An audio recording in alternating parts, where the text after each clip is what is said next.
All right, well, welcome back to the iWealth podcast, and today we're talking about a 1031 exchange. I've heard a lot of people talk about this, and I have literally no idea as to what this actually is. Yeah. Isn't it something in my bit? We got 401ks, 1031 exchange, 1035 Yeah, exchanges. at this point I've turned off. I'm not even listening. Yeah, at least Roth it's called Roth as the code anyway. But yeah, so 1031 exchanges, we don't do any personally in our office.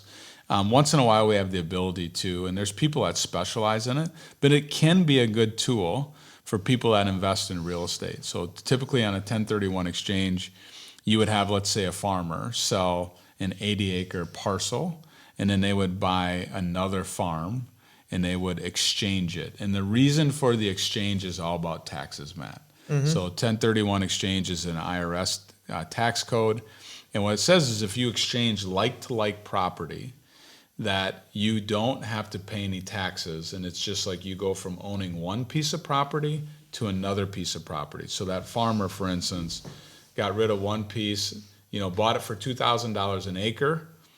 Let's say he sold it at $10,000 an acre, bought a new piece over here. He doesn't have to pay capital gains tax on that $8,000 gain because he did the 1031. But there's a lot of moving parts to it, and you need to have an expert help you through this. Realtors have people. We have people that we can introduce our clients to, that they can at least interview them and see if they want to work with them. For instance, debt. Let's say that you had a rental. Yep. And you had a $300,000 rental, and you had a $150,000 mortgage on it. Okay. So 50% loan to value. You have to have a 50% debt on the new place too. Whether you want it or not, you have to.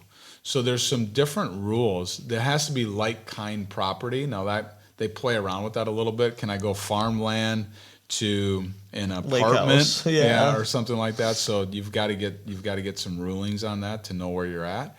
I think for the average listener, you just have to understand that it's out there. That if you have a piece of property that has appreciation on it, and you want to invest in another piece of property, you should at least consider if a 1031 exchange makes sense or not. Sure. Sometimes it's better to pay the taxes. I've had people come back and say, listen, the maximum I'm going to pay is 15% federal capital gains tax. I'm just going to pay it because I think it could be 30% down the road based upon the debt that we have in this country. Mm-hmm. So there's a lot of moving parts, but 1031 exchanges, that gets thrown out a lot. It gets thrown out a lot by people that deal with real estate. Yeah. As a way for people to sell one piece and buy another piece. But the key to this is like kind. Yeah. You've come back and you've said that twice now. Yeah. So if it's a like kind property, then the government kind of views it as it's okay for you to exchange it. Right. So you go farm ground to farm ground, fine. Yep. You go farm ground to apartment, maybe gray. You might not be able to do it. If you have debt, you have to have debt. So and the other thing is you have to have it identified before you close.